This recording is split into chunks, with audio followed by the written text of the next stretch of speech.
विष्णुपुरम नामक एक सुंदर गांव में शरत और श्रीधर नामक दो दोस्त अगल बगल घरों में रहते थे। शरत एक अच्छा आदमी था और दूसरों की सहायता करता था। श्रीधर बहुत लालची था। वो दोनों रिक्शा चलाते हुए खुशी से जी रहे थे। एक दिन सुबह वो दोनों रिक्शा स्टैंड में रिक्शा को रख के ग्राहक के लिए इंतजार कर रहे थे। तब एक आदमी शरत के पास जाता है।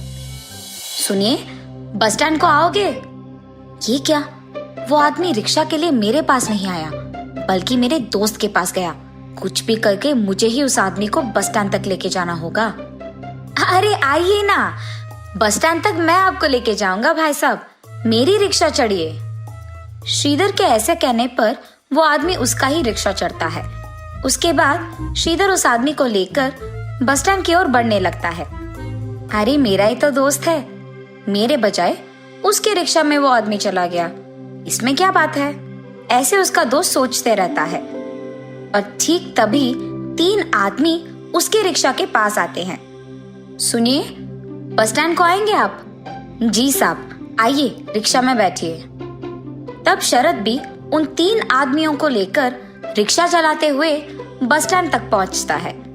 रिक्शा चलाते हुए शरत सोचता है, मेरे दोस्त के उस आदमी को ले जाने के कारण ही मुझे अब 3 ग्राहक मिले। ऐसे सोचते हुए वो उन तीनों को बस स्टैंड में छोड़ देता है। जब वो 3 आदमी बस स्टैंड में उतरकर शरत को पैसे दे रहे थे तो शरत का दोस्त श्रीधर उसे देखता है। अच्छा, जल्दबाजी में मैंने गलत फैसला लिया। पहले जो एक आदमी आया था उसको मैंने ले लिया। अगर रुका होता तो ये 3 आदमी मेरे रिक्शा में आते और मुझे ज्यादा पैसे मिलते। ऐसी सोचकर श्रीधर उसके दोस्त के पास जाता है और फिर वहां से दोनों चले जाते हैं। ऐसे बहुत साल बीत जाते हैं। एक दिन वो दोनों रिक्शा स्टैंड में ग्राहक के लिए इंतजार कर रहे थे। तब, अरे शरत, एक समय में हम अगर रिक्शा स्टैंड में इंतजार करते थे तो बहुत सारे ग्राहक आते थे, पर आज के समय में कोई नहीं आ रहा है क्योंकि सबके पास अभी ऑटो है, कार है और उन्हीं में जाना पसंद करते हैं। इसीलिए हम चाहे जितना इंतजार करें, लोग तो नहीं आएंगे। अरे हाँ श्रीधर, लेकिन अब हमें अगर ऑटो खरीदना भी है, उतने सारे पैसे तो हमारे पास नहीं है ना। वैसे भी रिक्शा में बैठने के लिए कोई नहीं आ रहा है। इससे बेहतर तो यही है कि हम ये काम छोड़कर शहर चले जाते हैं और वही कोई काम करते हुए खुशी से जी सकते हैं। श्रीधर, चाहे जो भी हो जाए, मैं अपना गांव छोड़कर कहीं नहीं आऊंगा। मुश्किलें तो हर जगह होंगी ना। इसका मतलब ये थोड़ी है कि हम गांव छोड़कर कहीं और चले जाए। और इस बात की क्या यकीन है कि कल हम शहर में जाएंगे तो वहां मुश्किलें नहीं आएंगे? तो मुझे यही रहना है और इन मुश्किलों का सामना यही करना है। अरे शरत, यहाँ पर हमें कोई और काम नहीं मिलेगा। ठीक है, तुम यही रहो, मैं जा रहा हूँ। ऐसे कहकर वो उसकी बीवी बच्चों के साथ सच में शहर चले जाता है। वहां जाकर वो कार चलाते रहता है। मेरे साथ अगर मेरा दोस्त भी होता तो हम दोनों मिलकर कोई ना कोई काम ढूंढ लेते। अब मुझे अकेले ही कुछ करना पड़ेगा। ऐसे वो बहुत दिन दुखी रहता है। एक दिन शरत रिक्शा स्टैंड के पास रिक्शा में बैठे रहता है। तब एक आदमी का आवाज सुनाई देता है, प्याज, प्याज, ताजे प्याज। ऐसे जोर से एक आदमी चिल्ला रहा था। उसे देख शरत को एक विचार आता है। अरे हाँ, मेरे पास ऑटो खरीदने के लिए तो पैसे नहीं है, लेकिन खुद से मैं एक प्याज का वाहन तो बना सकता हूँ और गांव में उसी वाहन को चलाते रह सकता हूँ। और इतना ही नहीं, उस वाहन को बनाने के लिए पैसे ज्यादा खर्च भी नहीं होंगे और मुझे बस ये ध्यान में रखना होगा कि उस वाहन में ज्यादा लोग बैठ पाए। और तब नए दिखने वाले वाहन को देख गांव वाले सारे मेरे वाहन में आएंगे और मैं ऐसे पैसे भी कमा सकूंगा। उस आदमी का प्याज प्याज करके चिल्लाने के कारण ही मुझे ये विचार आया है। ये सोचकर शरत तुरंत उस काम में लग जाता है। उसके पास मौजूद सारी चीजों से प्याज के आकार में दिखने वाले एक बड़े वाहन को बनाता है जिसमें बहुत सारे लोग बैठ सकते हैं और उसे चलाते हुए गांव में जाता है। Bus stand, railway station, Ramalaya नगर, आइए बाबू आइए, जल्दी आइए, ऑटो से भी कम दाम में मैं लेके जाऊंगा, आइए बाबू आइए। ऐसे उसके जोर से चिल्लाने पर कम दाम में और इतने बड़े आकार में एक प्याज के वाहन को देख सभी चौंक जाते हैं और तुरंत उसके गाड़ी में बैठ जाते हैं। ऐसे ही कम दिन में शरद का प्याज की तरह दिखने वाले वाहन में बहुत सारे लोग बैठते हैं और वो बहुत प्रसिद्ध हो जाता है, इतना कि कुछ ही दिनों में वो और थोड़े प्याज के वाहन बनाकर उनमें दूसरों को चलाने के लिए नौकरी भी देता है। ऐसे वो वाहन चलाते हुए बहुत खुश रहता है। तब एक दिन श्रीधर उसके पत्नी के साथ शहर से गांव आता है। गांव आते ही उसके दोस्त शरद के बारे में सबके मुंह से प्रशंसा सुनकर वो चौंक जाता है।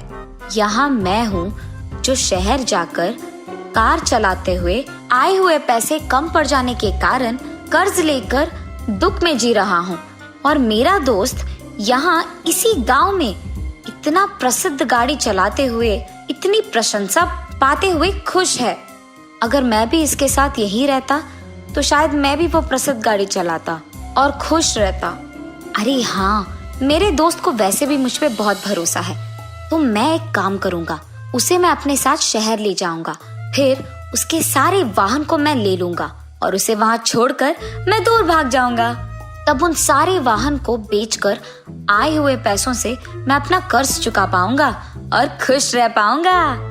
लेकिन मेरा दोस्त तो मेरे कहने के बावजूद अपना गांव छोड़कर नहीं आएगा।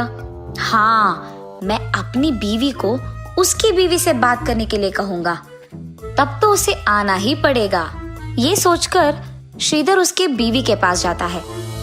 नर्मदा, तुम मेरे दोस्त की पत्नी के पास जाकर उससे बात करो और उसे मनाओ कि हमें शहर जाना होगा, और ऐसे वो जो कुछ भी सोचता है उसकी बीवी को बताता है। ठीक है जी, मैं वही करूंगी। ये कह के नर्मदा शरद की बीवी के पास जाती है।